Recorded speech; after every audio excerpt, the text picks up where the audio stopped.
away from, stay.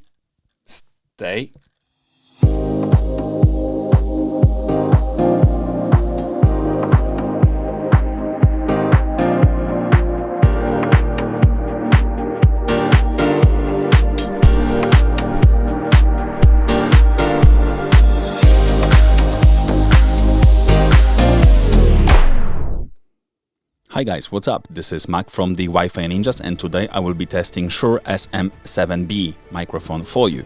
It's this beauty here. This is a dynamic microphone that is considered to be legendary in the industry, and it's considered to be one of the best vocal microphones available to buy today. And it's also not that massively expensive for what it is. It's around £350. Sometimes more, sometimes less. You can buy it for that price. It's not cheap by no means, but it does sound amazing, doesn't it? I really like the crispness of the sound.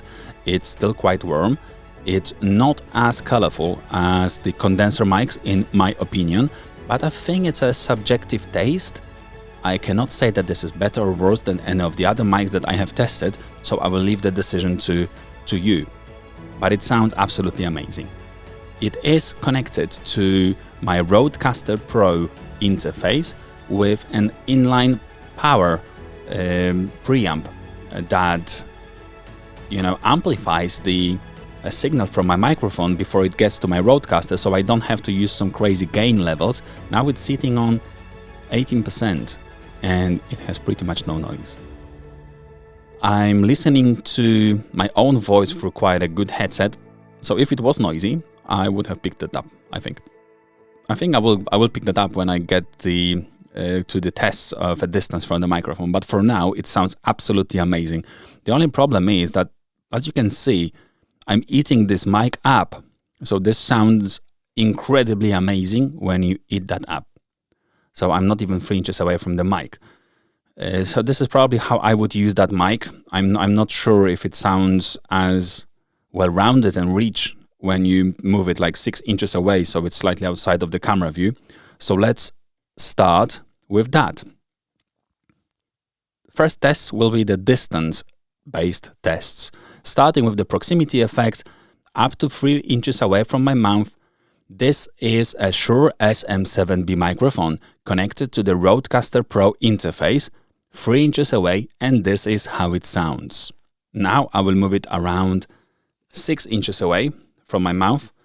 That will make it more practical to use perhaps, so it's slightly less visible when you are recording something.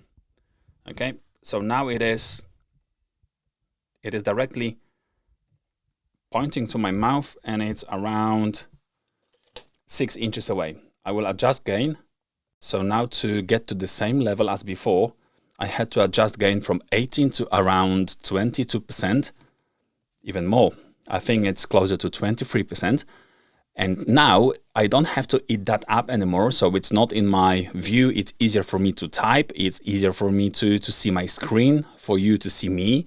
So it's more practical to use, but does it sound as good? I can definitely hear a noise now. Okay, so when I'm talking, I can hear the noise behind my voice. When I don't talk, a noise gate kicks in. That's a noise gate from my Rodecaster Pro, okay, not from the mic. So this is Shure SM7b microphone connected to Rodecaster Pro interface 6 inches away from my mouth. Next test will be absolutely outside of the camera view. It will be around 35 centimeters away, which is around 14 inches away. So that distance away from my mouth. Let me just move it farther away. So from my mouth, it will be around here.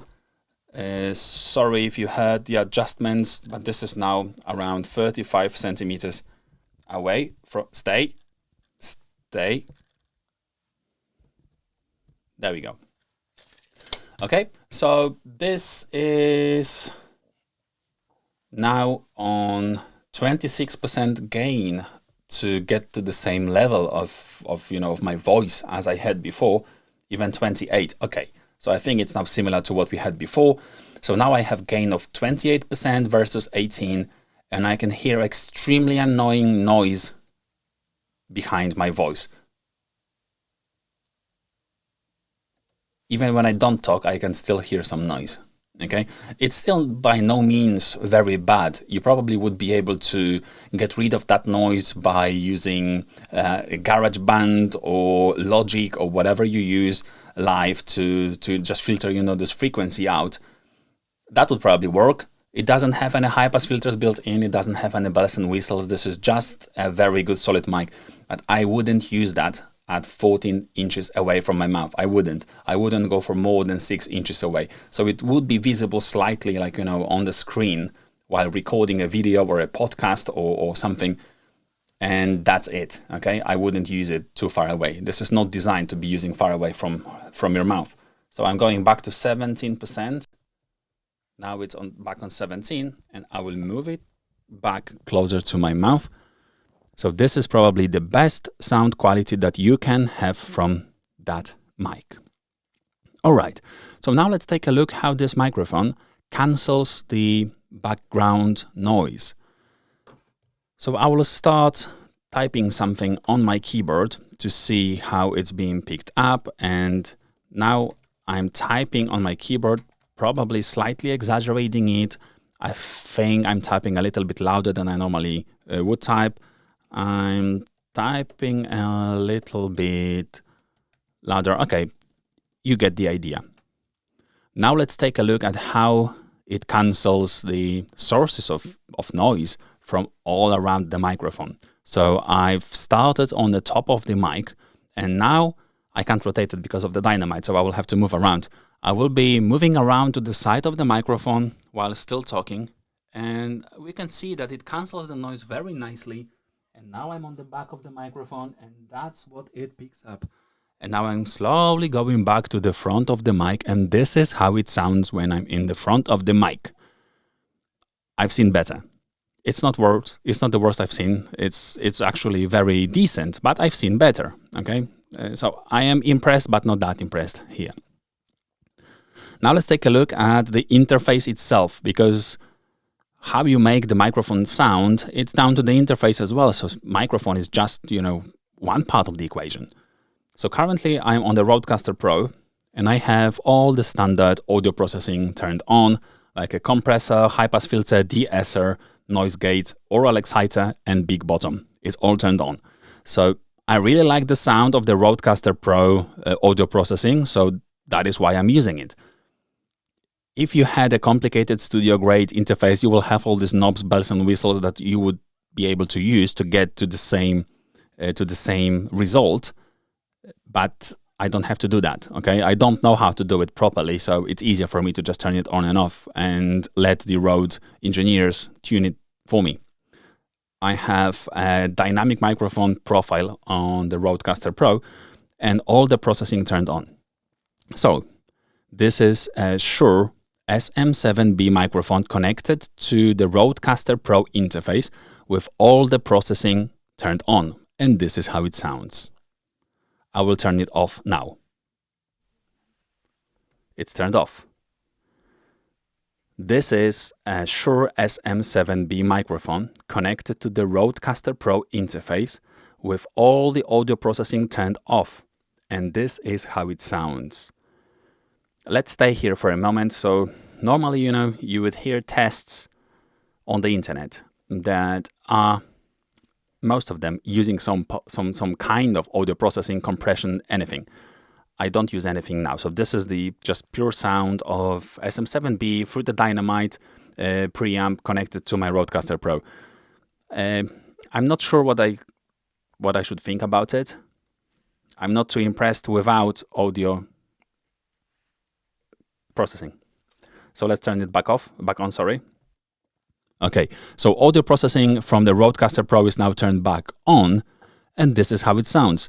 And now I feel like, you know, it really sounds amazing through the Rodecaster Pro, but not many people have Rodecaster Pro because this is quite expensive piece of kit. It's like 550 pounds or closer to 600 pounds even. So I'm not sure. I use Shure, but I'm not sure. You get the point. Let's do the last test, a fun test. I have a Dyson here, like the personal Dyson, you know, the one that's like with a shape of a sphere on top of it. And it's turned off now. I will turn it on level 4, which is for most occasions strong enough, even in the middle of the summer. Okay, so it's spinning up. I have my Dyson turned on. Let's take a look at the audio levels on my Rodecaster. I don't see anything, I don't hear anything in my headphones. So I think it cancels out the noise very well. The Dyson is directly behind the microphone, around 65 centimeters away from it. So it works. And this is pretty much everything that I wanted to talk to you about today in regards to Shure SM7b. Let me know if you liked it. Put some comments in. If you have different mics that you are impressed with or you don't like them, let us know, and we'll maybe discuss them in the future. I would be delighted to test more mics for especially podcasting, because that's what we do. We do podcasts and video casts, and this is interesting personally for me, testing all that mics out. So thank you very much, and I will see you in the next video. Just to add to the previous part, this is another test of Shure SM7b, but this time without the Dynamite preamp in line. Okay, so now it's the microphone connected directly to the Rodecaster Pro with all the processing turned on, 3 inches away, and this is how it sounds. So now it's the microphone connected directly to the Rodecaster Pro with all the processing turned on, 3 inches away, and this is how it sounds. So now it's the microphone connected directly to the Rodecaster Pro with all the processing turned on, and now I had to go up from 18% gain to 42% to get to the similar levels. I don't even think it's even as loud as it was before, but now it's terribly noisy, and I can hear some like a spring sound in the background. I think you will hear that too. Look at that. When I poke the microphone, it will do like a bing, bing, bing, bing, like a springy, weird sound. And I would stop doing that, but I still can hear that when I'm talking. So I really feel like the Shure SM7b should be used with ideally good quality inline preamp. You can connect it directly to your interface, but the Rodecaster Pro is a terribly strong interface, and it's barely strong enough to give you the good quality, noise-free or very low noise quality that you would expect from such an expensive microphone. So we use that.